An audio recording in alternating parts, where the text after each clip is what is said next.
வணக்கம். இது கேள்விக்களம். தமிழ்நாடு சட்டமன்ற பேரவையினுடைய கூட்டம் கூட இருக்கக்கூடிய நிலையில் 2 அரசியல் நகர்வுகள் இன்று நடந்திருக்கின்றன. ஒன்று, தமிழ்நாடு அரசு ஒரு வெள்ளை அறிக்கையை தாக்கல் செய்திருக்கிறது.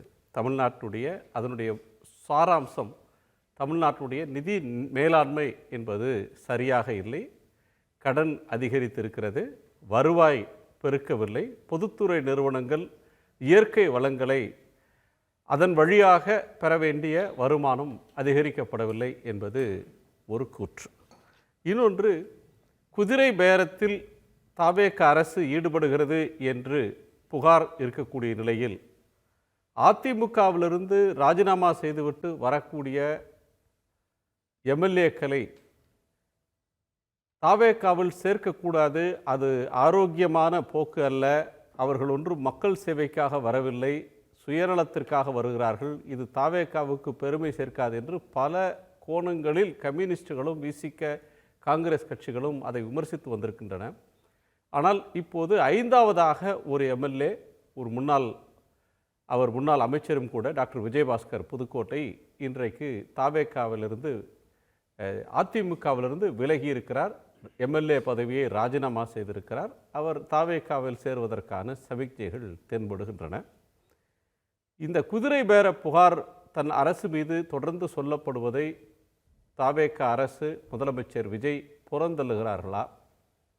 கூட்டணியில் இருந்தும் வெளியில் இருந்தும் ஆதரிக்கக்கூடிய கட்சிகள் முன்வைக்கக்கூடிய விமர்சனங்களை அவர்கள் பொருட்படுத்தாமல் எண்ணிக்கையை, பலத்தை கூட்ட வேண்டும் என்பதில் தவேகா குறியாக இருக்கிறதா? எதிர்க்கட்சிகள் அவமதிக்கப்படுகின்றனவா, உதாசீனப்படுத்தப்படுகின்றனவா என்பது ஒன்று. அஇஅதிமுக தொடர்ந்து தன்னுடைய முன்னணி தலைவர்களை இழந்து வருவது என்பது எதை காட்டுகிறது என்கிற ஒரு கோணம் நாம் பேசலாம். நம்மோடு மார்க்சிஸ்ட் கம்யூனிஸ்ட் கட்சியின் மூத்த தலைவர் தோழர் கனகராஜ் அவர்கள், மூத்த பத்திரிகையாளர் திரு பிரியன் அவர்கள், பத்திரிகையாளர் திரு பிரம்மா அவர்கள். எல்லோருக்கும் வணக்கம். பிரம்மாவுடைய முதற் கோணத்தை கேட்கணும். விஜயபாஸ்கர் ராஜினாமாவை எப்படி பார்க்குறீங்க?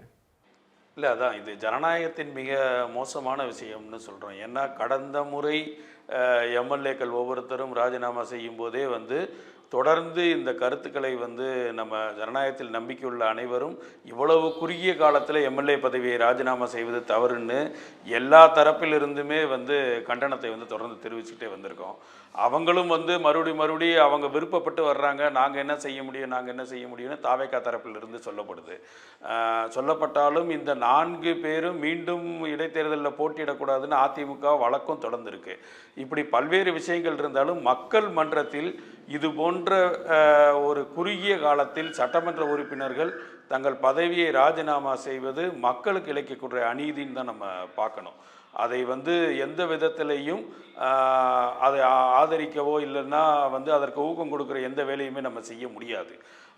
தொடர்ந்து சட்டமன்ற உறுப்பினர்கள் ஒரு 30 நாட்கள் கூட எந்த விதமான இதுவும் ஒரு சின்ன நேரத்தை கூட கொடுக்காமல் ராஜினாமா செய்வது அந்த தலைமையின் மீது அவர்களுக்கு உண்டான அதிருப்தியின் வெளிப்பாடாக அவர்கள் சொல்லி கொண்டாலும் அதை ஒரு தனி அணியாக இருந்து தொடர்ந்து அந்த சட்டமன்றத்தை உறுப்பினர்களாகவே தொடர்ந்து ஒரு மாற்று அணியாக தொடரலாமே ஒழிய அதை ராஜினாமா செய்வது என்பது மிக தவறான முன்னுதாரணம். அது சட்டமன்றத்தில் மாற்று அணியாகவோ அல்லது இன்னொரு துணை அணியாகவோ எல்லாம் செயல்பட முடியாது. அதிமுகன்றது ஒரு கட்சி தான். அதிலிருந்து 1-2 பங்கு பெரும்பான்மை இருந்தால் தான் கட்சி தாவல் தடை சட்டத்திலும் தப்ப முடியும். தனி குழுவாகலாம் செயல்படுறதுக்கு வாய்ப்பில்லை. இப்போ ஒரு கொஸ்டின் இதில் வருது. ஒன்று, நீங்கள் சொல்கிறதுல ஜனநாயகத்துக்கு ஒரு மோசமான ஒரு உதாரணம் இது அப்படின்னு சொல்கிறீங்க. இப்போ அதிமுகவை பொறுத்தவரையில் திரு விஜயபாஸ்கர் போன்றவர்கள், அவங்களுக்கு மக்கள் அவர்களை தேர்ந்தெடுத்திருக்கிறாங்க. முதலமைச்சர் ஆகிற வாய்ப்பை, ஆட்சியில் உட்கார்ற வாய்ப்பு தான் தரலையே தவிர அவர் நிற்கிற தொகுதியில் மக்கள் வாக்களிச்சிருக்காங்க. அந்த வாக்காளர்களுக்கு என்ன மரியாதையை தர்றாங்க? மிகுந்த வலியோடு போகிறேன் அப்படின்னா என்ன வலி அப்படின்னு எனக்கு புரியலை. இதில் என்ன, எம்எல்ஏவாக இருக்கிறது அவ்வளோ கஷ்டமான விஷயமா? எதிர்க்கட்சி எம்எல்ஏவாக இருந்தால் தொகுதிக்கு எதுவுமே செய்ய முடியாதா? இவர்களை தவேகா சேர்த்துக்கிட்டு இவர் ஒரு எம்எல்ஏ கேண்டிடேட்னு திருப்பி போய் மக்கள்கிட்ட நிற்பாங்களா? அதற்கு அவங்க என்ன பதில் சொல்லுவாங்க? இல்லை, அதான் சொந்த கட்சிக்குள் இருக்க அதாவது இது வரைக்கும் 30 ஆண்டு 40 ஆண்டு காலம் இருந்த இயக்கத்துக்குள்ள இருந்து எங்களால் செயல்பட முடியாது, அந்த தலைமை எங்களுக்கு உண்டான சரியான பாதை இல்லை, அவர் சரியான தலைமை இல்லைன்ற ஒரு மன ஒத்திசைவு காரணமாக நான் வெளியேறேன்னு அவங்க சொல்கிறாங்க. சரி, அந்த முறையில் அவங்க வெளியேறினாலும் அதை தாவேக்கால போய் இணைகிறாங்கன்றது கடந்த முறை அந்த இதுக்கு முன்னால் ராஜினாமா செய்த யாருமே முதல் தடவை எம்எல்ஏ கிடையாது. அவங்க இதுக்கு முன்பு பல முறை சட்டமன்றத்தை பார்த்தவர்கள். சட்டமன்றத்தில் பல பேர் எதிர்ப்பு மனநிலையில் ஓபிஎஸ் இபிஎஸோட முரண்பட்டு இருந்தாலும் சட்டமன்றத்துக்குள்ளேயே இருந்தார் அவர் அந்த முரண்பாடுகளோட. அப்படி தொடர்ந்து முரண்பாடுகளோடு மக்கள் பிரச்சனைகளுக்காக அவங்க தொடர்ந்து குரல் கொடுத்துருக்கலாம். ஆனால் அதை மீறி வெளிவருதுன்றது சுயநலத்துக்காக மட்டும்தான் வெளிவர்றாங்கன்றது தான் இதை பார்க்க முடியுது. இது எந்த விதத்திலையும் நம்ம இதை வேற ஒரு கோணத்தில் இது மக்கள் பிரச்சனைக்காகவோ இல்லைன்னா வேற ஒரு காரணத்திற்காகவோ இவர்கள் எந்த விதத்திலையும் இவர்கள் அந்த முடிவு எடுக்கல. சரி, மக்கள் நலனுக்காக வரல முடிவு எடுக்கல, சுயநலனுக்காக ஒருத்தர் அந்த முடிவை எடுக்கிறாரு அப்படின்னு அவர் கோணத்துல இருந்து பார்க்கிறோம். அவரை ஒரு கட்சி சேர்க்குது, நீங்க ராஜினாமா பண்ணிட்டு வாங்க, உங்க எம்எல்ஏ பதவியை ராஜினாமா பண்ணிட்டு வாங்க, உங்களுக்கு டிக்கெட் தரோம், உங்களை நாங்கள் எம்எல்ஏ ஆக்குறோம், உங்களுக்கு எதிர்காலத்தில் ஒரு பதவி தர்றோம் அப்படின்னு சொல்றத, அதை என்கரேஜ் பண்றதை ஏற்றுக்கொள்றதை எப்படி பார்க்குறது? இல்லை, அதான் அவங்க என்னென்னா அந்த அரசியல் நிலையற்ற தன்மையை தங்களுக்கானதாக பயன்படுத்திக்கிறாங்க. அவங்க இப்போ என்னென்னா இப்போ அவங்களுக்கு உண்டான இந்த எண்ணிக்கை குறைய குறைய அவர்களுக்கு உண்டான ஆட்சியினுடைய அந்த நிலைத்தன்மை அதிகரிச்சுக்கிட்டே போகிறதுனால இந்த விஷயத்தை அவங்க தொடர்ந்து ஊக்குவிக்கிறாங்க. அவங்க ஒரு எம்எல்ஏக்கள் ராஜினாமா பண்ணுறதையும் மற்ற விஷயத்தையுமே தொடர்ந்து ஊக்குவிக்கிறாங்க. தொடர்ந்து இது போல விஷயங்களை தாவேக்கா பண்ணுறது மக்கள் மன்றத்தில் எந்த மாதிரியான எதிர்ப்புகளை அவர்களுக்கு ஏற்படுத்தி தருதுன்றதை அவங்க ஒரு இடைத்தேர்தலில் போகும்போது தான் அதை உணர்வாங்க. ஒருவேளை இதை மக்கள் ஆதரிக்கிறாங்கன்னு அவங்க ஒரு ஆட்சியை நிலைத்தன்மைக்காக இதை நீங்கள் செய்யலாம் அப்படின்னு மக்கள் விரும்புகிறாங்கன்னு தாவேக்கா நினைத்து இதை செய்தால் அவர்களுக்கு உண்டான பலன் வர்ற இடைத்தேர்தலில் தெரிய போகுது. இல்லை, இது நீங்கள் பண்ணுறது தவறுன்றதையும் மக்கள் மன்றத்தில் மட்டும்தான் அவங்க அதற்குண்டான விடையை தெரிந்து கொள்ள முடியுமே தவிர இப்போ நாம் பேசக்கூடிய எல்லா விஷயங்களும் அது அரசியல் கோணத்தில் மட்டும்தான் 2 பேருமே அணுக போகிறாங்க. ஏன் அவங்க வர்றாங்க, நாங்கள் சேர்க்குறோம், இதில் என்ன தவறு இருக்குன்னு திரும்ப திரும்ப தாவேக்கா தரப்புல இருந்து அதே கருத்து தான் முன்வைக்கப்படும். இது சரியா, இது தவறா, இது மக்களுக்கான ஏற்புள்ளதான்றத தேர்தல் முடிவுகளில் அவர்களுக்கு உணர்த்தும் நினைக்கிறேன். பிரியன் சார் 2 விஷயத்தை சொல்றார். நிலையற்ற தன்மையை தங்களுக்கு சாதகமாக தாவேக்கா பயன்படுத்திக்குது, கட்சி தாவலை ஊக்குவிக்கிறாங்க, ஆனால் அது இடைத்தேர்தலை எதிர்கொள்ளும் போது தான் அதனுடைய சாதக பாதங்களை அந்த கட்சியால் உணர முடியுன்றாங்க. கண்டிப்பாக. அதாவது விஜய்க்கு ஒரு மெஜாரிட்டி கொடுக்காத ஒரு நிலைமை தமிழ்நாட்டு அரசியலில் சில ஒரு அதிரடியான ஒரு மாற்றங்களை கொண்டு வந்திருக்கிறத நம்ம பார்க்குறோம். நம்ம அந்த மெஜாரிட்டியை கொண்டு வரணுன்றதுக்காக ஒரு பக்கம் திமுகவுடைய கூட்டணி கட்சிகள் அவர்கள் போய் அங்கே சேர்ந்ததை நம்ம பார்த்தோம். ஸோ திமுக கூட்டணி கட்சிகள் விலகி போனாங்க. இன்னொரு பக்கம் அதிமுகலேருந்து ஒரு பிரிவு 25 பேர் அவங்க நம்பிக்கை தீர்மானத்தை ஆதரித்து அப்புறம் கட்சி தாவல் தடை சட்டம் அப்புறம் அதுலேருந்து ரிலீஃப் வாங்கிறதுக்காக திருப்பி கட்சி தலைமையை நாடி கடைசியில் அவங்களுக்குள்ள ஒரு அதிருப்தி இல்லாத நிலைமை 21 பேர் இப்போ போய் மறுபடியும் சேர்ந்து கட்சி தாவல் தடை சட்டத்திலும் தப்பிச்சா கூட அவங்களுக்கு அந்த கட்சி மேலே ஒரு அதிருப்தி இருக்குது.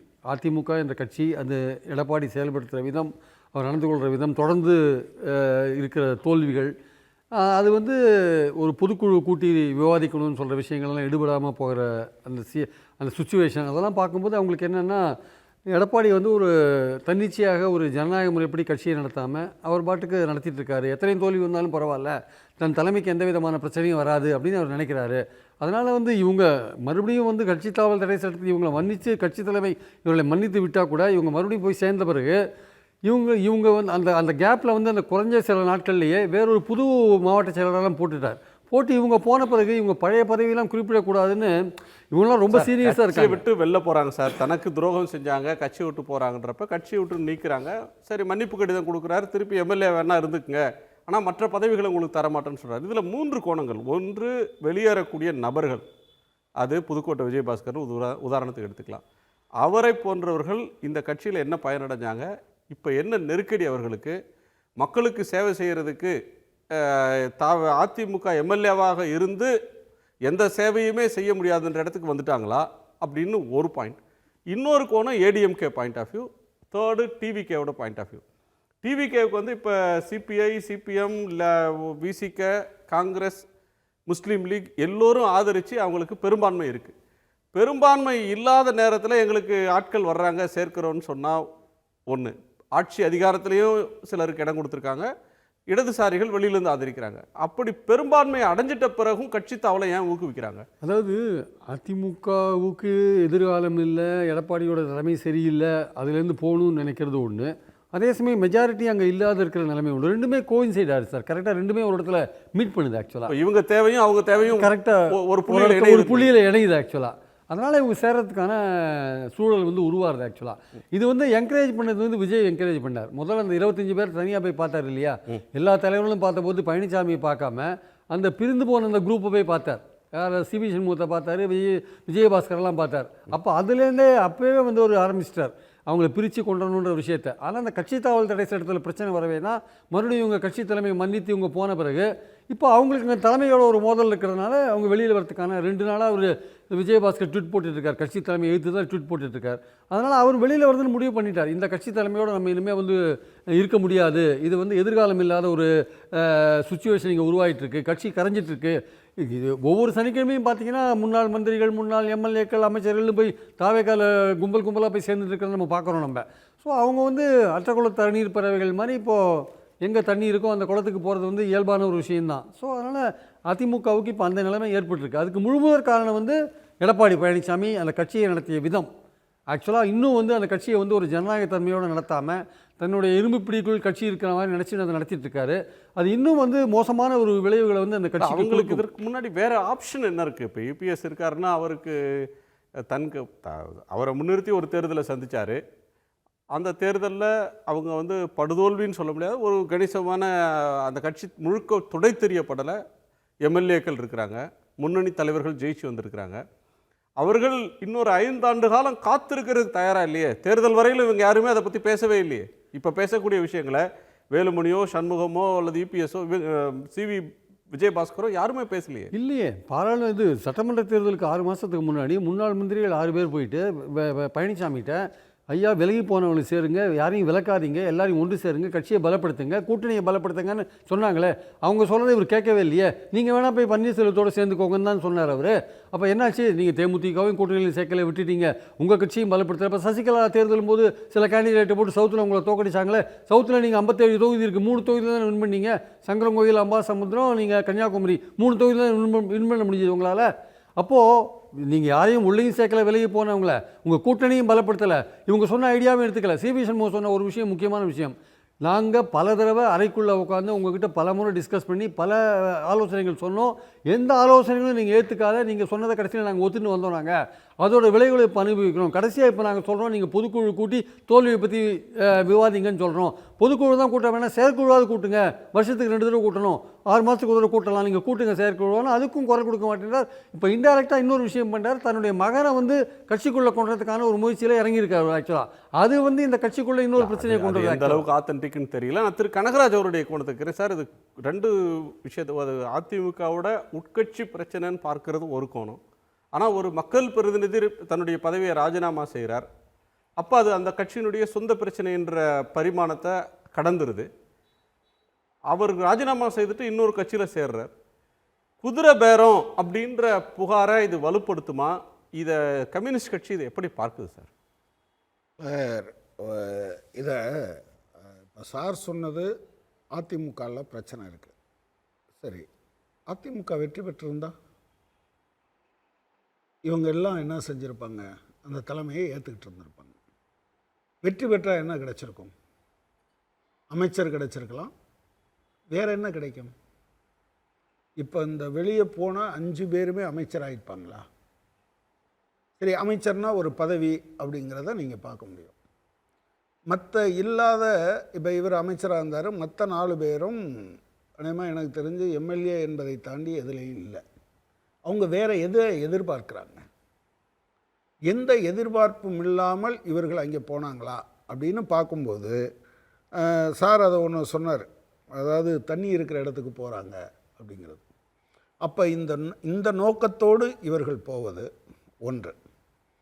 2வது விஷயம், அரசு நிலையற்றது அப்படின்னு சொன்னால் நீங்கள் வந்து அதை நிலைக்க வைப்பதற்கு நீங்கள் இதுவரை யாரை கடுமையாக விமர்சனம் பண்ணீங்களோ அவர்களிலிருந்து நீங்கள் எடுக்கிறீர்கள் என்றால், நீங்கள் பாலில் தண்ணி சேர்க்குறேன்னு சொல்லி தண்ணியாக நிறையா ஊற்றுனீங்கன்னா கடைசியில் அது என்னத்துக்காகும்? மூன்றாவது அம்சம் ஜனநாயகத்தின் மீதான நம்பிக்கையை இழக்கச் செய்வது. இவ்வளவு ஜனநாயகத்தின் மீதான நம்பிக்கை இழக்க செய்கிறாங்களா, அல்லது உங்கள் கூட்டணி கட்சிகள் மேலே, ஆதரிக்கிற கட்சிகள் மேலே தாவேக்காவுக்கு நம்பிக்கை இல்லாமல் இதை செய்கிறாங்களா? இல்லை, அவங்களுக்கு அவங்க எங்கள் மேலே நம்பிக்கை வைப்பதோ நாங்கள் அவங்க மேலே நம்பிக்கை வைப்பதோ இப்போ பிரச்சனையே இல்லை. நாங்கள் ஆளுநர் ஆட்சி வரக்கூடாது என்கிற ஒற்றை காரணத்தால் அவர்களை ஆதரித்திருக்கிறோம். கட்டாயமாக நீங்கள் மாறுபட்ட நிலைப்பாடுகள் எடுத்தால் கட்டாயம் போராடுவோம், பிரச்சனை தான். அதில் நாங்கள் ஒன்றும் எழுதி கொடுத்துட்டுலாம் வரல, இல்லை என்ன செஞ்சாலும் சரி நாங்கள் ஆதரிப்போம் என்று சொல்ல. பட் பிரச்சனை என்னென்னா, ஆனால் ஒன்று சொன்னோம், நீங்கள் இந்த மாதிரி இதர கட்சிகளை உடைத்து அங்கேருந்து ஆட்களை இழுத்துட்டு வர்றது அப்படிங்கிறது எந்த வகையிலையும் பொருத்தமானது அல்ல என்பதை சொல்லியிருக்கோம். இப்போ இவங்க நின்னாங்கன்னா ஆதரிக்க முடியுமா அவங்கள? அவங்க எலெக்ஷனில் நின்னா, ஒரு வாதத்துக்காக சொல்கிறேன், இதே நபர்கள் நிற்கிறாங்கன்னா நீங்கள் அவங்கள ஆதரித்து வேலை பார்க்க முடியுமா? அதுக்கு வாய்ப்பே கிடையாது. ரெண்டாவது, நான் இதை வேறு கோணத்திலிருந்து பார்க்குறேன். ஸோ விஜயபாஸ்கரை விராலிமலையில் நிறுத்தினா நீங்கள் ஆதரிக்க முடியாது? இல்லை, அதுதான் அப்படி தான் நான் ஃபீல் பண்ணுறேன். அதை எப்படி பண்ண முடியும் நீங்கள்? அஃப்கோர்ஸ் கட்சி அது ஒரு கட்சி கட்டுப்பாடு, ஒரு கூட்டணி தர்மம், அந்த இல்லை அவங்களோட கூட்டணி ஒன்றும் இருக்கிறதா நாங்கள் சொல்லலையே. கூட்டணி இருக்கிறதா நாங்கள் ஒன்றும் சொல்லலை. பட் ப்ராப்ளம் இங்கே இருக்குன்னா, அதை ஆதரிப்பதற்கு கூட இது தடையாகத்தான் நிற்கும். அஃப்கோர்ஸ் கூட்டணியாக இல்லையாங்கிறதா, அந்த நேரத்தில் ஆதரிக்கிறதா இல்லையாங்கிறத கட்சி முடிவெடுக்கும். பட் ப்ராப்ளம் என்னென்னா, ஒரு 4 மாதத்துக்குள்ளேயோ 5 மாதத்துக்குள்ளேயோ இவ்வளோ பெரிய பொருட்செலவு. இது தமிழ்நாட்டுக்கு நீங்கள் இப்போ தேர்தல் நடத்துகிறாங்கன்னா அதுக்கான பட்ஜெட் யாரோடது? அதில் இருக்க காசு தமிழ்நாடு முழுவதும் இங்கே எடுத்திருக்கக்கூடிய உங்களுடைய வரிப்பணத்திலிருந்து தான் அது போக போகுது. நம்பர் 1. ரெண்டாவது, மக்களை எவ்வளவு துச்சமாக, அதாவது திரு விஜயபாஸ்கராக இருக்கட்டும் அல்லது நீங்கள் பப்ளிக்கு எக்ஸ்செக்கருக்கு என்ன மக்கள் வரிப்பணம் என்ன ஆகும், தப்பான ஆளுங்களுக்கு தர்றாங்க அப்படின்ற கோணம் ஒன்று போகிறீங்க. இப்போ ஒரு கட்சிக்கு பெரும்பான்மை வந்துருச்சு, ஒரு ஆட்சியை நடத்துவதற்கான பெரும்பான்மை இருக்குது, ஆட்சியில் அதிகாரத்தில் பங்கு கொடுத்துருக்காங்க, வெளியிலேருந்து ஆதரிக்கிறீங்க. அப்படி இருக்கும்போதும் இன்னொரு கட்சியில் புகார்களுக்கு ஆளானவங்க யாரும் இவங்க தூய சக்தி இல்லை, இவர்கள் மீது புகார்கள் இருக்குது, அவர்களை சேர்க்கிறாங்கன்னா ஒரு lack of trust on allies உங்கள் கூட்டணி கட்சிகள் மேலே அல்ல தோழமை சக்திகள் மீது அவர்களுக்கு அவநம்பிக்கை இருக்குது, தங்களை ஆதரிப்பாங்களோ மாட்டாங்களான்ற ஒரு அவநம்பிக்கையில் இதை என்கரேஜ் பண்ணுறாங்களா? இல்லை, நாங்கள் அதை வெளிப்படையாகவே ஏற்கனவே சொல்லிட்டோம். 2 விஷயந்தான். ஒன்று, ஒவ்வொரு விஷயத்துலையும் நான் செஞ்சது மாதிரி தான், நான் நினைக்கிறது மாதிரி நடக்கணும்னு எதிர்பார்க்க முடியாது. அவங்க 108 எம்எல்ஏ, நாங்கள் 2 எம்எல்ஏ. ஆனால் அதே சமயத்தில் முற்றிலும் ஏற்க முடியாத ஒரு விஷயத்தை இந்த அரசாங்கம் அமுல்படுத்துது அப்படின்னு சொன்னால் ஆதரிச்சிட்டோம் அப்படிங்கிறதுக்காக பேசாமல் இருக்கவே முடியாது. இது 2ம் சேர்ந்தது தான் நாங்கள் அவங்களுக்கு கொடுத்துருக்கக்கூடிய ஆதரவு. ஸோ இந்த பின்னணியில் அப்போனா நீங்கள் லேக் ஆஃப் ட்ரஸ்ட்டுன்னு சொன்னீங்கன்னா என்ன சொன்னாலும் ஆதரிக்கணும்னு நினைக்கிறீங்களா? அதுக்கு வாய்ப்பு இருக்கா என்ன? அதுக்கு தனி ஒரு கட்சி வைத்திருக்க வேண்டும். ஈவன் திமுகவுக்கு எங்கள் ஆதரவு தேவையில்லை. ஆனால் போன ஆட்சி காலத்தில் அவங்க வேலை நேரம் சம்மந்தமான இது கொண்டு வரும்போது நாங்கள் சொன்னோம், இதில் நீடிக்கவே முடியாதுங்க அப்படின்னு சொன்னோம். ஈவன் சாம்சங்கில் பிரச்சனை வந்தது, போராடினோம். ஒன்றா நின்று ஒன்றா திமுக ஓட்டை நாங்கள் வாங்கி எங்கள் ஓட்டை திமுகவுக்கு கொடுத்து வெற்றி பெற்ற போதே அதுதான் எங்கள் நிலைப்பாடு என்கிற போது, நாங்கள் இன்னொரு கூட்டணியில் இருந்து ஒரு தமிழ்நாட்டினுடைய ஒட்டுமொத்த நலனிலிருந்து ஒரு முடிவெடுத்திருக்கிறோம் என்கிற போது, அந்த நிலைப்பாட்டுக்கு மாறாக ஒட்டுமொத்த ஜனநாயகத்துக்கு மாறாக இது இப்படி ஊக்குவிக்கிறது. நிச்சயமாக இதுக்கு முன்னால் நான் வாரேன், சேர்த்துக்குங்க, என்னை வேட்பாளராக நிறுத்துங்கன்னு ஒரு ஒப்பந்தம் இல்லாமல் இது நடந்திருப்பதற்கான வாய்ப்பு இருப்பதாக நான் கருதவில்லை. ஏன் இப்போ போய் அவங்க ராஜினாமா பண்ணணும்? நிச்சயமாக அரசியலில் ஒரு செய்தித்தாள் வாசிக்கிற சாதாரண நபர்களுக்கு கூட இவங்க ஜெயிச்சு எம்எல்ஏவாக வந்தவங்க அந்த எம்எல்ஏ பதவியை எந்த உத்தரவாதமும் இல்லாமல், எந்த எதிர்பார்ப்பும் இல்லாமல், சொந்த கட்சி மேலே இருக்கிற அதிருப்தியின் காரணமாக அவங்க விலகி ஒரு ஊரில் போய் ஒரு விவசாயம் பார்க்க போகிறாங்கன்னோ அல்லது சொந்த வேலையை பார்க்க போகிறாங்கன்னோ நம்ப மாட்டாங்க. அதே பதவிக்கு வருவதற்கான ஏதேனும் ஒரு உத்தரவாதத்தின் அடிப்படையில் தான் அது ராஜினாமா செய்வாங்க. கரெக்ட். அப்போது நீங்கள் இந்த ஜனநாயகத்தை எப்படி பார்க்குறீங்க? இந்த சாதாரண மக்கள் உங்கள் மேலே 1000 குற்றச்சாட்டுகளை நான் சொல்லியிருக்கலாம், இன்னொரு கட்சி சொல்லியிருக்கலாம். ஆனால் இது எல்லாவற்றையும் மீறி அவர் சார்ந்திருக்கிற கட்சி, அவர் போட்டியிட்ட சின்னம், அவருக்காக உழைத்த அந்த கட்சியை சார்ந்தவர்கள் இது எல்லாத்தையும் ஒரு நொடியில் தூக்கி போட்டு விட முடியும் என்றால் அது ஜனநாயகத்தில் அப்போ நீங்கள் பேசுகிறதுக்கு என்ன இருக்குது? இந்த காலம் முழுவதும் இந்த 5 பேரும் எதை பேசியிருப்பாங்க? அதிமுக தான் நல்லாட்சி தர முடியும் என்று பேசியிருப்பாங்க.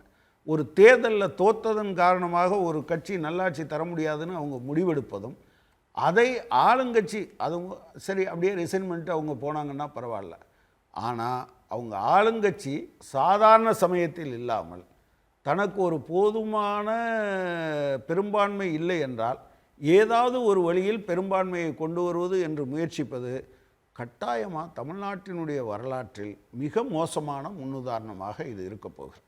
வரக்கூடிய சட்டமன்ற கூட்டத்தொடர் அப்படின்றதுக்கு அடுத்து ஒரு கலர்ஃபுல்லான ஒரு பப்ளிக் டிஸ்கோர்ஸ், ஒரு அரசியல் யுத்தம் அப்படின்ற ஒன்று இடைத்தேர்தல் களமாகத்தான் இருக்கும். அந்த இடைத்தேர்தல் இன்றைக்கி தேதிக்கு 5 எம்எல்ஏக்களுக்கான இடைத்தேர்தலை நடத்தக்கூடாது, இந்த இதில் முடிவு வர வரையிலும் அவங்கள நிற்க தடை விதிக்கணும்னு ஏடிஎம்கே வழக்கு தொடுத்திருக்கிறார் அக்ரி கிருஷ்ணமூர்த்தி கொறடா. அது எந்த அளவுக்கு லீகலி டெனபிள்னு தெரியலை. அதனுடைய இது ஒன்று இருக்குது. 5 தொகுதி இதில் இதே வேட்பாளர்களை நிறுத்தினால் இவர்களை ஆதரிக்கிற இடத்துல சிபிஎம் இல்லை. என்னையை பொறுத்தவரை நான் அப்படி தான் நினைக்கிறேன். எங்கள் கட்சி தான் அதை முடிவெடுக்கணும். கட்டாயமாக இதை செய்வது என்பது எங்களுடைய கிரெடிபிலிட்டியையும் பாதிக்கும் என்று தான் நான் நினைக்கிறேன். யார் வேணாலும் எப்போ வேணாலும் ஒரு கட்சியில் இருந்தார்னா அவர் அந்த கட்சியை விட்டு அடுத்த நிமிஷம் மாறி போக முடியும் என்று சொன்னால் அது ஜனநாயகத்துக்கு மிகப்பெரிய அவமானம். அவங்களோட சேர்ந்து அவங்க செஞ்ச காரியத்துக்கு நாங்களும் துணை போகிறதாக மாறிவிடும். எனவே அது நடப்பதற்கு வாய்ப்பில்லை என்று தான் நான் கருதுகிறேன். ஓகே டாக்டர் சுமந்த், உங்கள் கோணம் இதில் என்ன? ஏடிஎம்கே அப்படின்ற ஒரு கட்சி தமிழ்நாட்டை ஆட்சி செய்த ஒரு முக்கியமான இயக்கம், இந்த சட்டமன்ற தேர்தலுக்கு முன்பு வரையிலும் ஒரு பிரைமரி பொலிட்டிக்கல் ஃபோர்ஸ், அதிகாரப்பூர்வ எதிர்க்கட்சி. சட்டமன்ற தேர்தல் முடிந்த பிறகும் ஒரு கணிசமான எண்ணிக்கை, முழுற்றா தொடைச்செறிஞரில் கணிசமான எண்ணிக்கையில் மக்கள் பிரச்சனையை பேசக்கூடிய இடத்துல அந்த கட்சியினுடைய முன்னணி தலைவர்கள் ஜெயிச்சு வந்திருக்கிறாங்க. இன்னொரு 5 வருஷம் அந்த கட்சி சர்வைவ் ஆகாது அப்படின்ற ஒரு எண்ணத்துலேருந்து இந்த ஜம்ப் நடக்குதா? ஒரு அற்ற குலத்து அருநீர் பறவைன்னு சொல்கிறது மாதிரி ஒரு கட்சி நெருக்கடியில் இருக்கும்போது அவர்களை விட்டுட்டு ஓடுறத எப்படி பார்க்கறது? அதுக்கு இவங்களை ப்ளேம் பண்ணுமா, ஏடிஎம்கோட லீடர்ஷிப்பை ப்ளேம் பண்ணுமான்ற ஒன்று. இவர்களை ஏற்றுக்கொள்கிற ஒரு இயக்கம் இதை என்கரேஜ் பண்ணுற ஒரு மூவை ரொம்ப சாதுரியமானதுன்னு பார்க்குறீங்களா, இல்லை பொலிட்டிக்கல் பேங்க்ரப்சின்னு பார்க்குறீங்களா? முதல்ல யார் மேலே தப்புனா 2 சைடு மேலேயும் தப்பு. ஒன்று, கட்சியின் மீது கொள்கை பிடிப்பு இல்லாமல் ஒரு அவநம்பிக்கையோட அவங்க யார் ஜெயிக்கிறாங்களோ அந்த பக்கம் தாவறாங்க பெரும்பாலான அதிமுகவை சேர்ந்த அந்த தலைவர்கள் கடந்த சில வாரங்களாக. ஸோ இதில் ஒன்றும் பெரிய ஒரு பிரின்சிபல்னு கிடையாது. ஒரு கட்சி தோக்குது. 2வது, 5 ஆண்டுகளுக்கு மேல் அதிமுக இதுவரை தன் சரித்திரத்தில் ஆட்சியில் இல்லாமல் இல்லை. இதுதான் முதல் முறையாக 10 வருஷத்துக்கு ஆட்சியில் இல்லாத ஒரு சிச்சுவேஷன் உருவாகி இருக்குது. அதனால் என்ன, திமுக ஒரு முறை 12 வருஷம் ஆட்சியில் இல்லை, இன்னொரு வாட்டி 10 வருஷம் ஆட்சியில் இல்லை. ஆனாலும் கட்சி ஒன்றாக தானே, ஒரு மாதிரி ஒரு யுனைட்டடாக தானே இருந்தாங்க. ஒரு சிலர் போயிருக்கலாம், but the party survived and thrived and came back to power. ஏன் இது அதிமுகவில் செய்ய முடியவில்லை என்றால் 2 விஷயம். ஒன்று, இப்பொழுது இருக்கக்கூடிய தலைமை மீது பெரும்பாலான தலைவர்களுக்கும் தொண்டர்களுக்கும் நம்பிக்கை போய்விட்டது. இந்த தலைமை நம்ம கட்சியை மீண்டும் ஒரு வெற்றி பாதையை நோக்கி கொண்டு செல்லும் என்ற நம்பிக்கை அவர்களிடம் முற்றிலும் போய்விட்டது. கடந்த சில நாட்களாக நான் அதிமுகவில் இருக்கக்கூடிய நபர்களுடன் பேசும்போது அதுதான் சொல்கிறாங்க. சார், ஒரு தப்பு நடந்தாக்க அதை கரெக்ட் பண்ணிக்கிறதுக்கு நம்ம ஏதாவது நடவடிக்கை எடுக்கணும். ஒன்றுமே நடவடிக்கை எடுக்கலை. சரி, தேர்தலுக்கு முன்னாடி யார் வந்தாலும் பரவாயில்ல, வரலைன்னாலும் பரவாயில்ல, நம்ம ஜெயிக்க போகிறோம் அப்படின்லாம் பேசிகிட்டு இருந்தோம். இவ்வளவு பெரிய தோல்வி நடந்திருக்கிறது. இந்த தோல்விக்கு பிறகும் எந்த விதமான மாற்றமும் கட்சியில் வராமல் நான் தலைவராக இருந்தால் போரும் அப்படிங்கிற ஒரு பேசிஸில் ஒரு கட்சியை நடத்த முடியாது. இப்போது போகிறவங்க, இன்ஃபேக்ட் விஜயபாஸ்கர் அதை ரொம்ப அழகாக சொன்னார். I don't agree with Vijayabaskar decision. ஆனால் அவர் அந்த சொன்னது உண்மை. ஏன்னா ஒருங்கிணைக்காமல், எல்லோரையும் அரவணைக்காமல், எல்லாரையும் வெளியே அனுப்பிட்டே இருந்தால் என்ன லாஜிக்? அது யார் இருப்பாங்க மீதி? கடந்த சில நாட்களாக, சில வாரங்களாக எத்தனை நபர்கள் அதிமுக விட்டுட்டு, தலைவர்கள் மட்டும் நமக்கு தெரியும், தொண்டர்களும் சோர்வடைந்திருக்கிறார்கள். இந்த கட்சி திருப்பி எப்பாவது ஜெயிக்குமா ஜெயிக்காதா அந்த நம்பிக்கை அவர்களிடம் இல்லை. அண்ட் மெயின் காரணம் இன்றைய தலைமை. என்ன திரு எடப்பாடி அவர்கள் எதுவாக இருந்தாலுங்க, ஒரு பேச்சுக்கே எடுத்துப்போம், ஒரு ட்ராமாக்கே வச்சுக்கோம், நான் ராஜினாமா செய்கிறேன், இந்த தேர்தல் தோல்விக்கு ஸ்டாலின் அவர்கள் சொல்லியா, எல்லாரும் ஒவ்வொருத்தரும் பொறுப்பு எடுத்துக்க வேண்டாம், நானே பொறுப்பு எடுத்துக்கிறேன்னு சொன்னார் இல்லை? ஏன் இவர் சொல்ல முடியாது? இந்த தோல்விக்கு யார் காரணம்? ஸோ லீடர்ஷிப் அப்படிங்கிறது உங்களுக்கு எல்லாரையும் ஒன்றிணைத்து செல்ல வேண்டும். ரெண்டாவது, உங்களுக்கு பிடிக்காதவங்களுடன் நீங்கள் அரசியல் தினமும் செய்ய வேண்டும். இவர் 50 வருஷமாக அரசியலில் இருக்கார். இன்றைய சூழலில் அதிமுகவை இந்த தலைமையால் காப்பாற்ற முடியாது என்ற கிட்டத்தட்ட ஒரு கன்க்ளூஷனுக்கு எல்லா தலைவர்களும் வந்துட்டாங்க.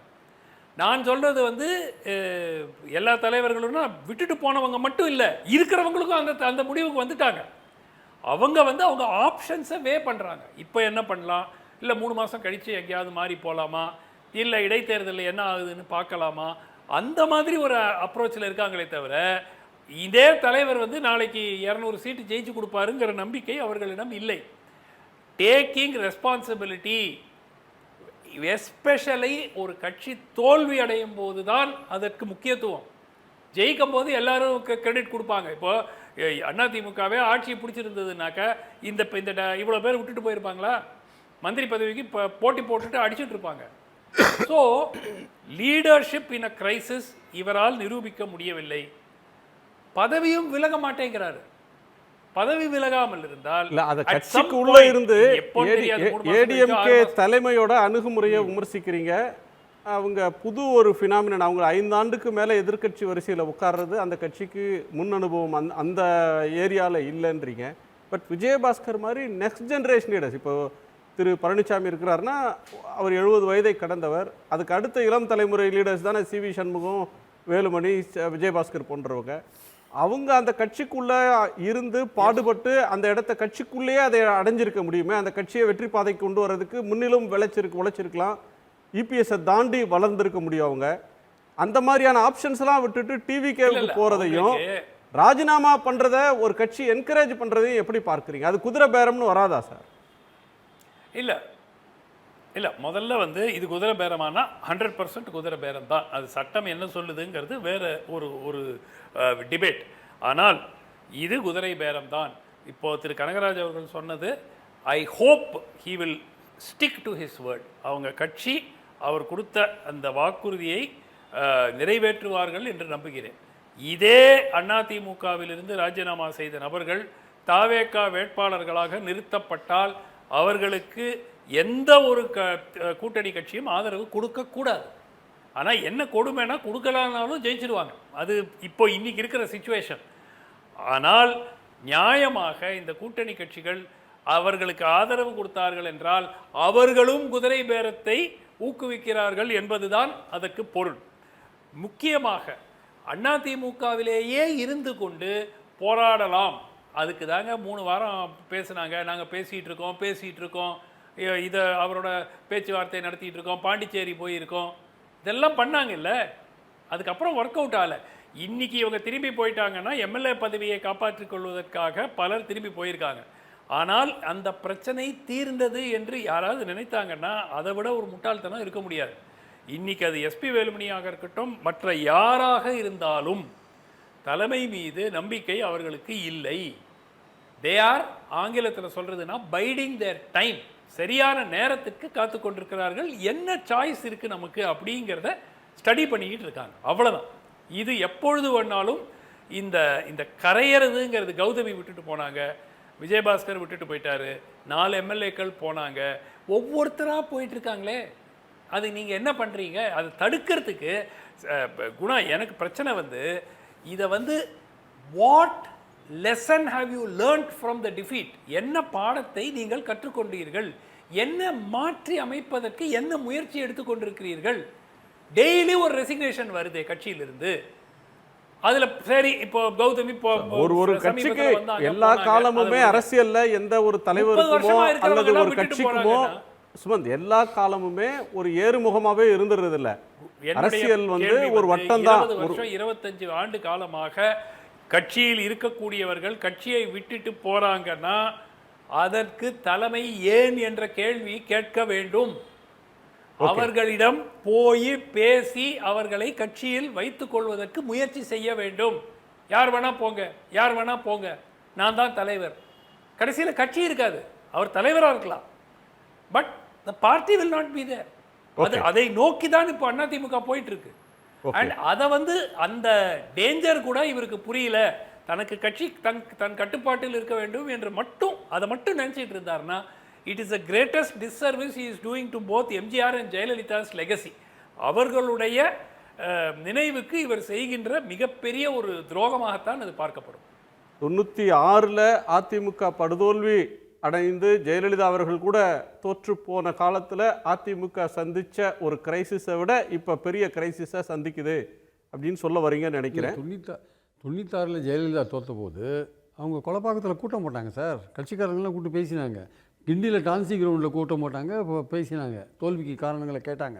அவ்வளோ பெரிய செல்வாக்கு மிக்க தலைவரே காரணங்களை கேட்கும்போது எடப்பாடி அதை விட ஒன்றும் பெரிய செல்வாக்கு மிக்க நபர் கிடையாது. ரெண்டாவது சுமந்த் சார் சொன்னார் தோல்விக்கு பொறுப்பேற்று ராஜினாமா செய்யணும் அப்படின்னு. ராஜினாமா செய்திருக்கலான்ற ஒரு அந்த இதில் ஆங்கிளில் பேசினார்.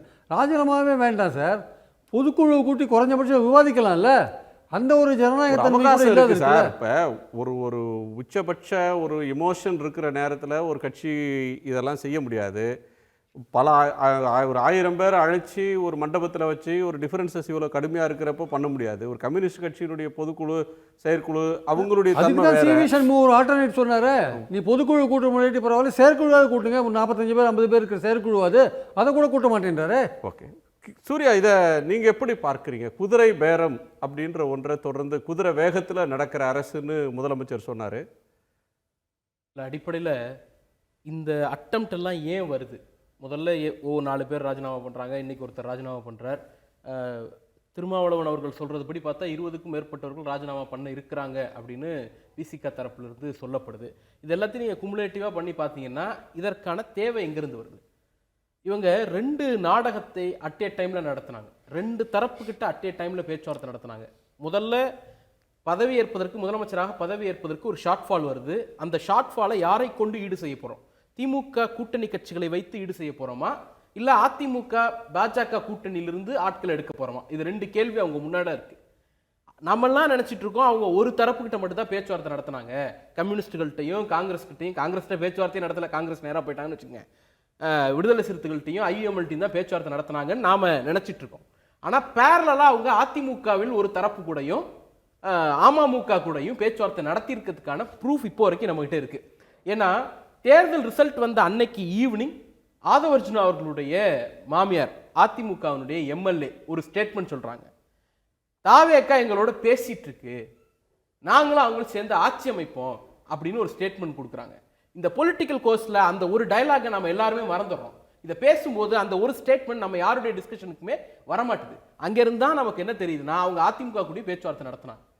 அதனால தான் அவர் போய் சிவி சண்முகத்தினுடைய ஒரு தரப்பு போய் பார்க்குறாரு. இல்லைன்னா நீங்கள் எங்களுடைய தலைவரை பார்த்தீங்க, கம்யூனிஸ்ட் லீடர்ஸை பார்த்தீங்க, பாமக அன்புமணி ராமதாஸை போய் பார்த்தீங்க. கட்சி தலைவரை பார்க்கணுன்னா நீங்கள் போய் எடப்பாடி பழனிசாமி தானே பார்த்துருக்கணும். முன்னாள் முதலமைச்சரை பார்க்கணும்னா நீங்கள் போய் எடப்பாடி பழனிசாமி தானே பார்த்துருக்கணும். நீங்கள் போய் பார்த்தது சிவி சண்முகத்தை. அப்போ என்னன்னா இவங்களுக்கு அல்டிமேட் நோக்கம் சிவி சண்முகத்தை பார்க்கணும். சிவி சண்முகத்துக்கு ஒரு சோஃபா அனுப்பணும், அதுக்கு பின்னாடி சோஃபா முதல்ல போகணும், அதுக்கு பின்னாடி இவர் போய் சிவி சண்முகத்தை பார்க்கணும். அதை நியாயப்படுத்துறதுக்காக தான் அவர் சித்தரஞ்சன் சாலைக்கு வந்தார். அதை நியாயப்படுத்துறதுக்காக தான் அவர் மதிமுக அலுவலகத்துக்கு போனார், கம்யூனிஸ்ட் அலுவலகத்துக்கு போனார், ஐஎம்எல் அலுவலகத்துக்கு போனார், பாமக அலுவலகத்துக்கு போனார். ஏன்னா கேள்வி கேட்டக்கூடாது ஏன் போய் சிவி சண்முகத்தை பார்த்தேன் அப்படின்னுட்டு. அப்போ ஒருவேளை இந்த ஸ்பிளிட் அதிமுகக்குள்ள நடந்த ஸ்பிளிட்ல எடப்பாடி தரப்பிலிருந்து இன்னொரு 5-6 எம்எல்ஏக்கள் கூடுதலா சிவி சண்முகம் தரப்பிடம் இருந்திருந்தா இந்த கட்சி தாவல் நடந்திருக்காது. அவங்க மினிஸ்ட்ரியில பங்கெடுத்திருப்பாங்க. ஒரிஜினல் அதிமுகவே அவங்க மாறி இருப்பாங்க. மினிஸ்ட்ரியினுடைய செகண்ட் ஃபேஸ் எக்ஸ்பான்ஷனுக்கு எதுக்காக 10 நாள் வெயிட் பண்ணீங்க? டே 1ல ஒரு 10 பேர் பொறுப்பெடுத்தீங்க. அடுத்த எக்ஸ்பான்ஷனுக்கு எதுக்காக 10 நாள் வெயிட் பண்ணீங்க? ஒரே காரணம் தான், அதிமுகவுடைய தரப்புல இருந்து ஒரு 7 எம்எல்ஏக்கள் வந்துட்டா அவங்களை மினிஸ்ட்ரியில சேர்த்துக்கலாங்கிறது தான் நோக்கமா இருந்திருக்கும். அதுக்கு இன்னொரு சந்தேகத்தை நான் ஏன் எழுப்புறேன் அப்படின்னா, ஒருவேளை மகாராஷ்டிரா வழக்குல சிவசேனா வழக்குல கட்சி தலைமைக்கு தான் கொறடாவை நியமிக்கக்கூடிய அதிகாரம் இருக்கு அப்படிங்கிற உத்தரவு வராமல் போயிருந்தாலும் எடப்பாடி பழனிசாமி தரப்பை சஸ்பெண்ட் பண்ணிட்டு இந்த தரப்பை இவங்களோட அகாமடேட் பண்ணிக்கக்கூடிய அந்த ஜனநாயக படுகொலையும் இவர் செய்திருக்க கூடும்.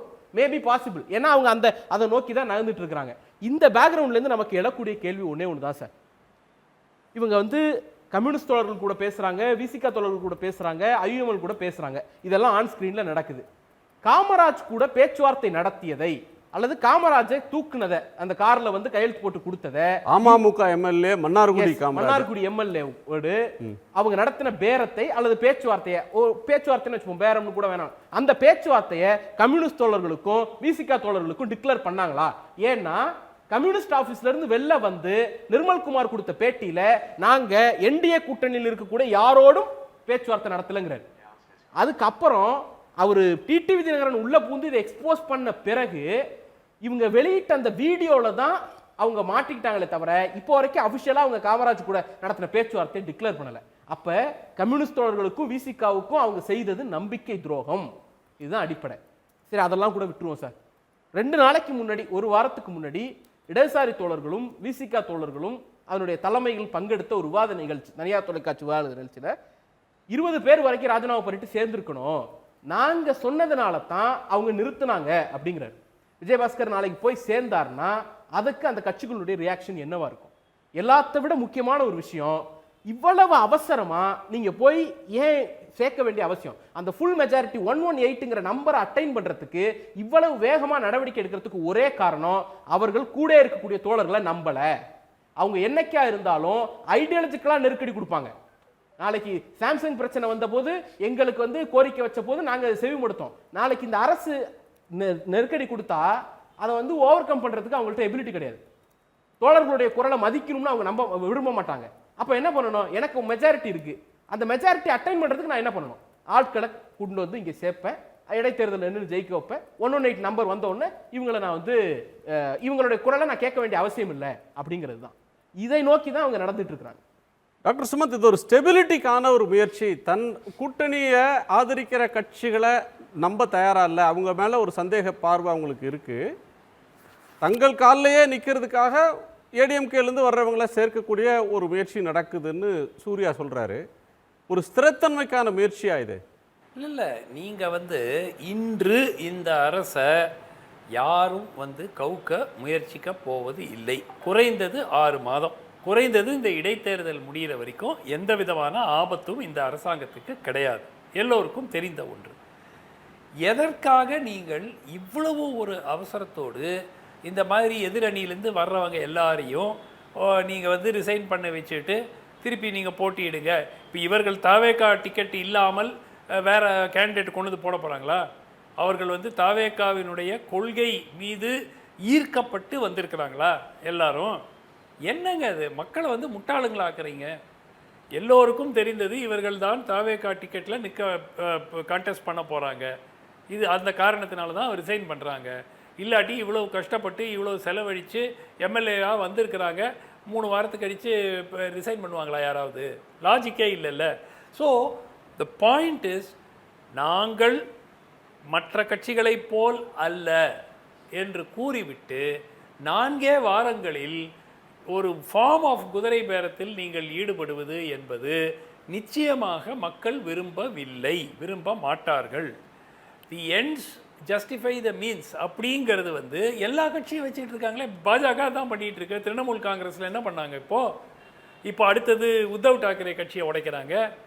ஸோ எதிர் அணியை உடைத்து நீங்கள் மெஜாரிட்டி வாங்கினீங்கன்னா நீங்கள் எப்படிங்க ஒரு வித்தியாசமான ஒரு மாற்றம் அப்படின்னு சொல்கிறதுக்கு என்ன அருகதை இருக்கும் உங்களுக்கு?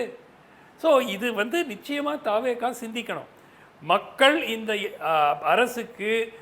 அரசு தொடர வேண்டும் என்று தான் இப்பொழுது விரும்புவார்கள்.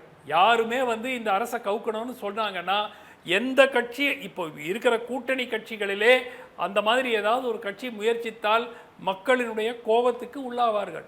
ஏன்னா the mandate has been given. அது 5 வருஷத்துக்காக, அட்லீஸ்ட் ஓராண்டுக்காவது, 6 மாதத்துலேருந்து 1 வருஷத்துக்காவது இந்த ஆட்சிக்கு எந்த விதமான ஆபத்தும் வந்து விடக்கூடாது தான் மக்கள் நினைப்பாங்க. ஒரு சான்ஸ் கொடுத்து பார்ப்போம், அதுதானே மக்கள் மெசேஜ்.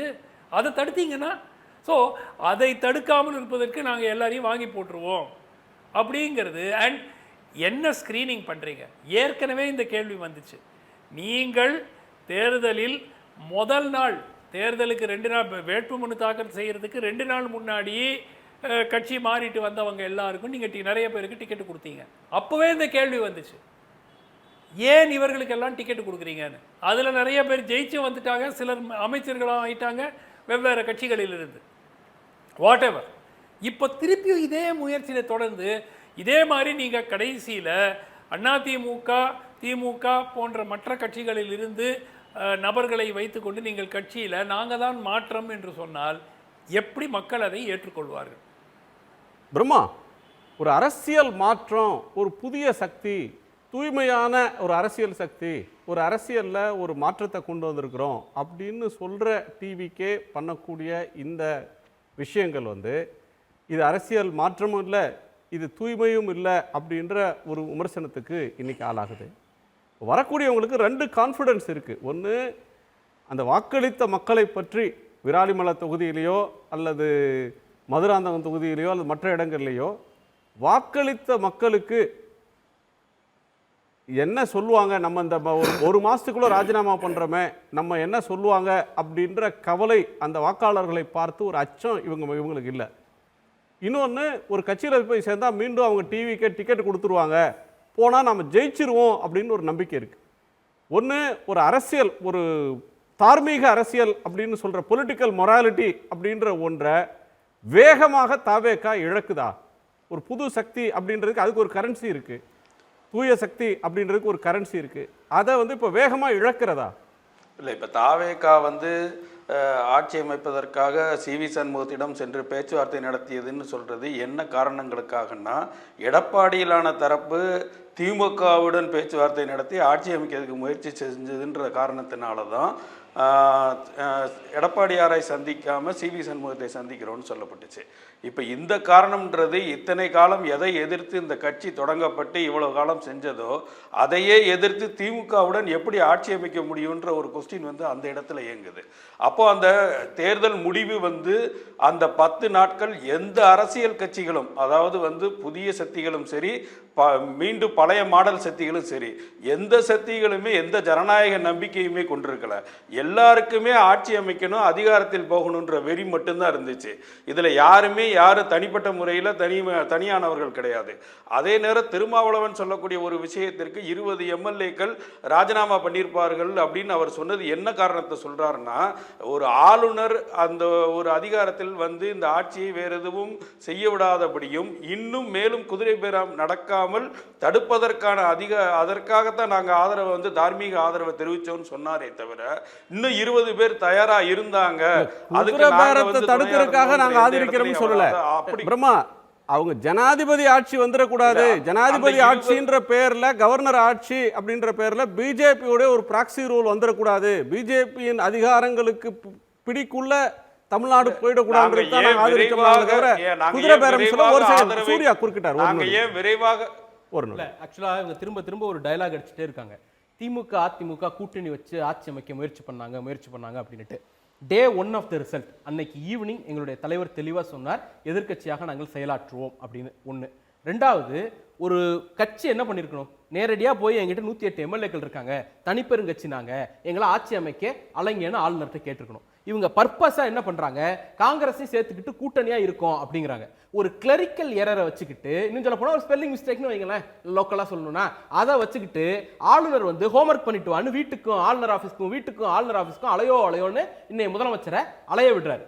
ஏதாவது ஒரு இடத்துல இன்னைக்கு கூட்டணி கட்சிகள், எங்களுடைய தோழமை கட்சிகள், விசிகாவா இருக்கட்டும், கம்யூனிஸ்டுகளா இருக்கட்டும், இவங்க எல்லாம் ஒரு காரணம் சொல்றாங்கல்ல, பாஜக வந்துவிடக் கூடாதுங்கிறதுக்காக, RSS வந்துவிடக் கூடாதுங்கிறதுக்காக அப்படின்ட்டு. இதையே விஜய் சொல்ல மாட்டாரு. பாஜக வந்துடக்கூடாதுங்கிறதுக்காகத்தான் நான் அன்னைக்கு திருப்பி அலைஞ்சேன், திருப்பி போய் ஆட்சி அமைக்க உரிமை கோரினேன், RSS தடுக்கணும்னு தான் நோக்கம். ஒரு கிளரிக்கல் எரரை நீங்க 118 வந்தாதான் என்ன ஆட்சி அமைக்க அழைப்பேங்கிறது தப்புன்னு அத்தனை பேரும் கண்டிச்சோம், அனைத்து கட்சிகளும் கண்டிச்சு. அதை கண்டிக்காத ஒரே தலைவர் தாவேகாவுடைய தலைவர். ஏன்னா அவருக்கு சார் முடிச்சறேன், அப்புறம் நீங்க பதில் சொல்லுங்க. நான் சொன்ன பிறகு பதில் சொல்லுங்க. மிஸ்டர் நான் சொன்ன பிறகு பேசுங்க. ஒரே ஒரு விஷயம் தான் சார், அவருக்கு என்னன்னா பாஜகனா பயம், ஆர்எஸ்னா பயம், மோடினா பயம், அமித்ஷானா பயம். அதுக்கு கேள்வி கேட்க மாட்டாங்க. இப்ப நான் வந்து ஆர்எஸ்எஸ் எதுக்குறேன், பிஜேபி எதுக்குறேன்னு ஒரு காரணம் காட்டணும்ல. அதுக்கு இந்த தோழமை சக்திகள் எல்லாம் முன்ன நிறுத்தி ஒரு கேம் ஆடுறது. இவங்க எல்லாரும் காங்கிரஸ் வச்ச குற்றச்சாட்டு, அவங்க தாவிட்டாங்க, பவரை பார்த்து அவங்க தாவிட்டாங்க. தாவுறதுக்கு அவங்க சொல்லக்கூடிய காரணம் இருக்குல்ல, நான் சும்மா போனேன் அப்படின்னு சொன்னா அவங்க மேல ஒரு வரலாற்று பழி வந்துரும்ல. அதுல இருந்து தப்பிக்கிறதுக்காக காங்கிரஸ் சொன்ன கதை தான் திமுக அதிமுக கூட்டணி முயற்சி அப்படிங்கிறது. மற்ற தோழர்கள் பேபி அவர்கள் சொன்னதை அடுத்த நாளே அவர் சொல்றாரு எனக்கு வந்த தகவல் அப்படிங்கிறார். திருமா தோழர் என்ன சொல்றாரு, எனக்கு வந்த தகவல் அப்படிங்கிறார். ரெண்டு கம்யூனிஸ்ட் தலைவர்கள் என்ன சொல்றாங்க, அப்படி பேசப்பட்டது அப்படிங்கிறாங்க. என்னன்னா நாங்க தெளிவா இருக்கோம், கவர்னர் ஆட்சி வந்துடக்கூடாது, உடனடி தேர்தல் தேவையில்லை. இது ரெண்டு முயற்சியிலையும் ரெண்டு ஸ்டேட்மெண்ட்ல நாங்க தெளிவா இருக்கோம். அப்ப ஒருவேளை தாவேக்காவால ஆட்சி அமைக்க முடியலன்னா என்னங்கிறத ஒவ்வொருத்தரும் டிஸ்கஸ் பண்ணுவாங்கல்ல, யாரோ பண்ணுவாங்கல்ல. கட்சி தலைமை அபிஷியலா அந்த மாதிரி அட்டெம்ப்ட் எடுக்கலாங்க, அதை எந்த இடத்துலயும் யாரும் சொல்லல. ஒரு கேள்வியை நேருக்கு முன்னாடி வச்சிருக்கிறோம். முன்னாள் அமைச்சர் திரு விஜயபாஸ்கர் எம்எல்ஏ பதவியை ராஜினாமா செஞ்சுட்டு கட்சி தாவுவதற்கு என்ன காரணம்னு நேயர்கள் முன்னாடி ஒரு கேள்வியை வச்சுருந்தோம். சுயநலன் அப்படின்னு 40% பேரும், மக்கள் நலனுக்காக எம்எல்ஏ பதவியை ராஜினாமா பண்ணியிருக்காருன்னு 10% பேரும், எப்படியாவது அமைச்சராகணும் அதற்காக இந்த முயற்சி அப்படின்னு 28% பேரும், அதிமுக பலவீனம் அடைஞ்சிருச்சு, இனி அந்த கட்சியில் இருக்கிறது பலன் இல்லைன்ற எண்ணத்துக்கு வந்துட்டாரு அப்படின்னு 22% பேரும் சொல்லியிருக்கிறாங்க. நிறைவு பாருங்க. இந்த ரீசன்ஸில் வந்து 3 ரீசன்ஸ் கரெக்டாக அப்ளை ஆகுது. சுயநலம், அமைச்சராகணும், அதிமுகவோட எதிர்காலம். இந்த 3ம் சேர்ந்து தான் அவர் வந்து இந்த சுச்சுவேஷனுக்கு தள்ளியிருக்கு ஆக்சுவலாக. பட் இதை நீங்கள் தாவேக்கா சைட்லேருந்து பாருங்களேன், தூய சக்தி தாவேக்கா சைட்லேருந்து பாருங்கள். இன்றைக்கி அதை பற்றி பேச்சு வந்தது, தூய சக்தியை பற்றி. இன்றைக்கி இருக்கிற 107 எம்எல்ஏக்களில், தாவேக்கா எம்எல்ஏக்களில் 41 பேர் பின்னாடி கிரிமினல் இது இருக்குது, கிரிமினல் அஃபென்சஸ் இருக்குது ஆக்சுவலாக, கேசஸ் ஃபைல் ஆகிருக்கு. அதில் 2-3 பேர் மேலே கொலை பழியெலாம் இருக்குது ஆக்சுவலாக வந்து. ஸோ இந்த மாதிரியெல்லாம் வந்து 41 பேர் இருக்கிற இடத்துல இப்போ விஜயபாஸ்கர் மாதிரி ஆளுங்க நீங்கள் சேர்த்திங்கன்னா, குட்கா கேஸ்லாம் அவர் மேலே ஏகப்பட்ட ஊழல் வழக்குகள்லாம் இருக்குது. அப்படி சேர்க்கும்போது தூய சக்தியோட நிலைமை என்ன ஆகும் ஆக்சுவலாக?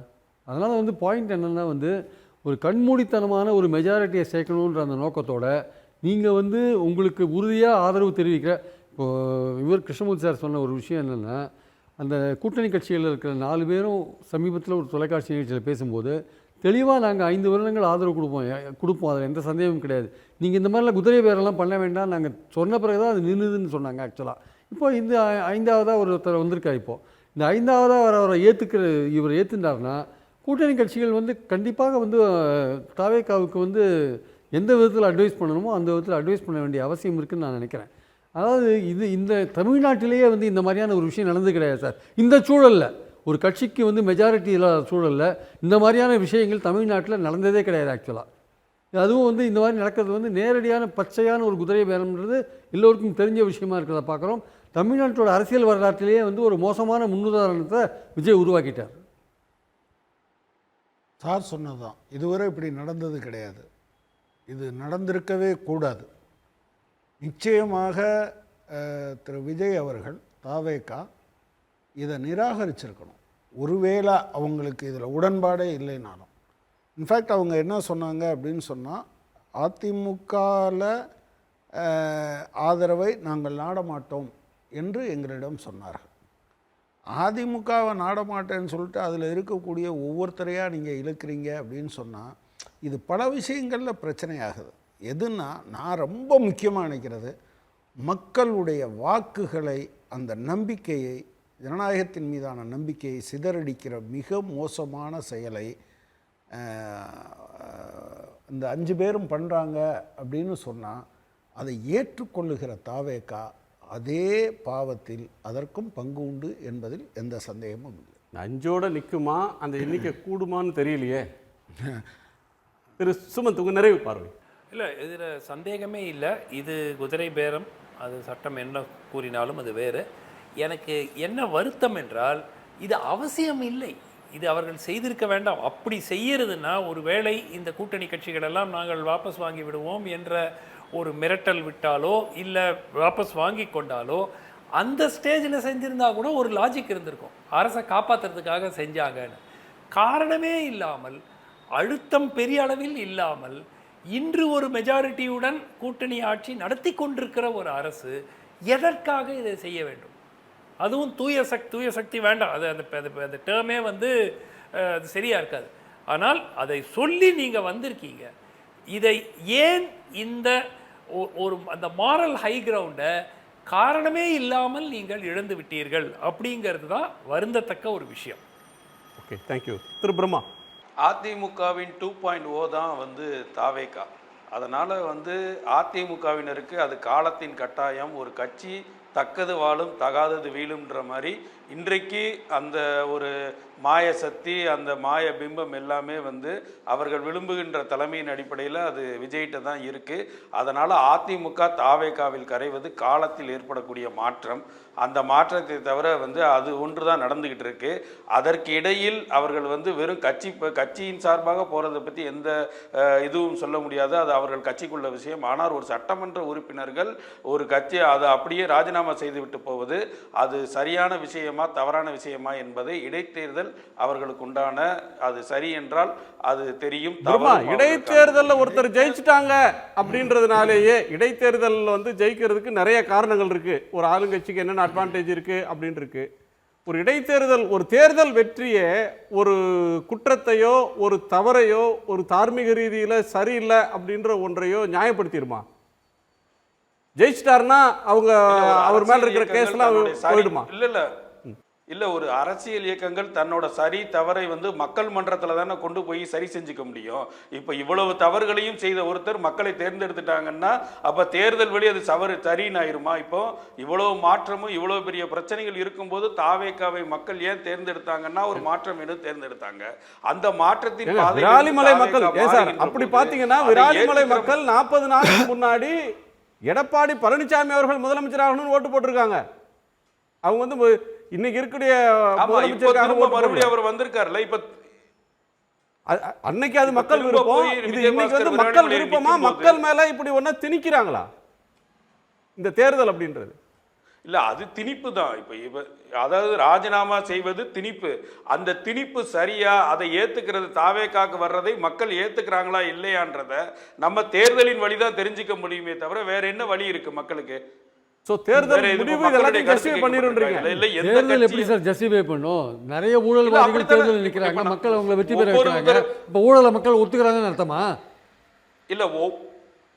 இல்ல, ஒவ்வொரு முறையும் நம்ம அதுதானே வழி இருக்கு. வேற அரசியல் கட்சிகள் என்ன பொதுமக்கள் வழி இருக்கலாம் சார், நம்ம அதை ஆதரிக்க முடியாது சார். ஆதரிக்க முடியாது, மக்கள் ஓட்டு போறாங்கன்றத ஆதரிக்க முடியாது சார். இப்ப இது இல்ல சார், இப்ப ஆதரிக்க முடியாது. இப்ப நாளைக்கு இதே அதிமுக இருந்து திமுகக்கு 4 பேர் போனாங்கன்னா அதையும் நம்ம எப்படி எடுத்துக்கலாம்? எல்லாத்தையும் தான் சொல்றோம். இந்த சூழல் வேற, ஒரு கவர்மெண்ட் வந்து மெஜாரிட்டிக்கு ட்ரை பண்ற ஒரு சூழல் இது. ஆக்சுவலா அதனாலதான் குதிரை பேரன் விஷயமே அங்க வருது. அப்ப அதுதான் சார். இப்ப இதுல நம்மளுடைய பங்கு, மக்கள் பங்குன்றது எதுவுமே இல்லையே. நம்ம திரும்ப திரும்ப மறுபடியும் எங்க போனா தேர்தலில் மட்டும்தான் நம்மளுடைய பங்களிப்புன்றது இருக்கு. வேற எங்க நம்மளுடைய கருத்துக்களையோ விஷயங்களையோ அரசியல் கட்சிகள் கவனத்துல எடுக்கிறாங்க? நன்றி பிரம்மா. இந்த கட்சியில இருந்து ஒருத்தர் வந்திருக்காரு, இவர் மேல ஊழல் இருக்குன்னு எல்லா கட்சியில இருந்து எல்லாரும் தான் போயிருக்காங்க. அந்த மக்களை எஜுகேட் பண்ண வேண்டிய வேலை தான் சார் நம்ம வேலை. அடிப்படையில் நீங்க வந்து இதை மற்ற விஷயங்களோட இதை ஒப்பிட முடியாது. தமிழ்நாட்டு அரசியல்ல ஒரு ஆட்சி அமைப்பதற்கு, அதிகாரத்தை கைப்பற்றுவதற்கு என்னென்ன கீழ்மையான வேலைகள்லாம் செய்ய முடியும்னு லிஸ்ட் போட்டீங்கன்னா அது எல்லாவற்றையும் தாவேகா செய்திருக்கிறது. உதாரணத்துக்கு ரெசார்ட் பாலிடிக்ஸ், எல்லா எம்எல்ஏக்களும் கொண்டு வந்து ரெசார்ட்ல தங்க வச்சாங்க. அடுத்தது குதிரை பேரம். அமமுக எம்எல்ஏ கிட்ட, அவங்களுக்கே சிரிப்பா இருக்கு சார், அவங்க ரெசார்ட் பாலிடிக்ஸ் அமமுக எம்எல்ஏவை குதிரை பேரம் பண்ணாங்க அப்படிங்கிறது வெளிப்படையான குற்றம். இன்னொரு சிரிப்பு இருக்கு சார். அதாவது திமுக நீங்க அப்புறம் பதில் சொல்லுங்க சார். ஆட்சி அமைக்கிறதுன்னு நினைச்சு எடுத்த முடிவு இருக்கு இல்லையா, அது இல்லங்கற. அது உங்க அயோக்கியத்தனத்துக்கு நீங்க பூசக்கூடிய சாயம். அது இல்ல, யார் சொல்லல? சிவி சண்முகம் சொல்லியிருக்காரு. எல்லாரும் சொல்றீங்க நீங்க ஒரு ஆளு மட்டும்தான், திமுகவினர் மட்டும் தான் நாங்க இல்ல இல்லன்னு கடைசி வரைக்கும் சொல்லிக்கிட்டே. நாங்க பேசல, அதனால நாங்க இல்லங்கறோம். நாங்க பேசல, அதனால இல்லங்கறோம். நீங்க எங்க மேல திணிக்கிற கருத்துக்களா எங்க கருத்து ஆகாது சார். சோபாக்கு ஒரு விளக்கம் சொல்றீங்க. எடப்பாடி பழனிசாமி மறுத்து இருக்கிறார். ஒரே கருத்து சொல்லுங்க. நிறைய விஷயம். அதாவது சிவி சண்முகம், காங்கிரஸ் இவங்க எல்லாம் கூட்டணிக்கும் சொந்த கட்சிக்கும் செய்யக்கூடிய துரோகத்துக்கு ஒரு நியாயத்தை சொல்லணும்ல, அந்த நியாயம் தான். தாவேகாவை பொறுத்த வரைக்கும் அவங்க செய்யக்கூடிய இந்த டிர்ட்டி பாலிடிக்ஸ்க்கு ஒரு நியாயத்தை சொல்லணும்ல, அதுதான் இந்த நியாயம். திமுக அதிமுக பேச்சுவார்த்தைங்கிற போலியான கதை. ரொம்ப சிம்பிள் சார். ரெசார்ட் பாலிடிக்ஸ் இவங்க பண்ணிட்டாங்க, குதிரை பேரம் இவங்க பண்ணிட்டாங்க. எம்எல்ஏ எம்பிக்கள் மற்ற மாநிலங்களில் ராஜினாமா பண்ண வச்சு கட்சியில் இணைக்கிறது பாஜகவுடைய பாலிடிக்ஸ், அதையும் இவங்க பண்ணிட்டாங்க. எம்எல்ஏக்கள் ராஜினாமா பண்ணிட்டு கட்சியில் இணைக்கிறது. இந்த மாதிரி பவரை கேப்சர் பண்றதுக்கு எவ்வளவு கீழ்மையான வேலைகள் செய்ய முடியுமோ எல்லா வேலையும் செஞ்சுட்டாங்க. இப்ப சார் சொல்றாரு திமுக போய் 4 எம்எல்ஏக்கள் சேர்ந்தா குற்றச்சாட்டு ஆகாது, குதிரை பேரம் ஆகாது. ஏன் அப்படின்னா நாங்க பவர்லெஸ், இன்னைக்கு எங்கள்கிட்ட பவர் கிடையாது. அதிகாரத்தில் இருக்கும் பொழுது அந்த அதிகாரத்தை தக்க வைப்பதற்காக ஒரு 140 எம்எல்ஏ நீங்க வச்சுக்கிட்டு அங்கேருந்து 4 பேர் வந்து சேர்றாங்க அப்படின்னா அது வேற. அது அங்க ஒரு கான்ஃபிளிக்ட் ஆஃப் இன்ட்ரெஸ்ட் வரப்போறது கிடையாது, குதிரை பேரம் நம்ம சொல்ல போறது கிடையாது. அது விரும்பி வந்தாங்க அப்படிங்கறத நியாயமா ஏத்துக்கலாம். இங்க உங்களுக்கு ஷார்டேஜ் இருக்கு, மெஜாரிட்டிக்கு ஷார்டேஜ் இருக்கும் பொழுது 4 பேர் 6 பேரை நீங்க தூக்குறீங்க அப்படின்னா அந்த இடத்துல என்ன கமிட்மெண்ட் கொடுக்கப்பட்டது, அங்க என்ன ஆஃபர் பண்ணப்பட்டது, என்ன விலை கொடுக்கப்பட்டது அப்படிங்கிற கேள்வி எங்களுக்கு மேண்டேட்டரியா வந்துருது. இல்ல எல்லாத்த விட ரொம்ப முக்கியமான ஒரு விஷயத்தை இவங்க எல்லாம் சொல்றாங்க, மக்கள் ஏத்துக்கிட்டா ஹிட்லர் கூட மக்கள் தேர்ந்தெடுத்தாங்க சார். இங்க இருக்கக்கூடிய மோடியை தொடர்ந்து மக்கள் தேர்ந்தெடுக்கிறாங்க. அதனால பீப்புள் மேண்டேட் வந்து எலக்ட்ரல் விக்டரிக்கு மட்டும்தான் உதவுமே தவிர அது ஒருத்தர் ஒரு செயலையோ ஒரு நபரையோ தூய்மையானவரும் சொல்றதுக்கான அத்தாரிட்டி கிடையாதுங்கிறேன். நன்றி உங்க எல்லோருக்கும் நன்றி. மீண்டும் சந்திப்போம். இந்த கேள்விக்களம் மக்களின் மேடை. உடனுக்குடன் செய்திகளை தெரிந்து கொள்ள சன் நியூஸ் பெல் ஐகானை கிளிக் பண்ணுங்க.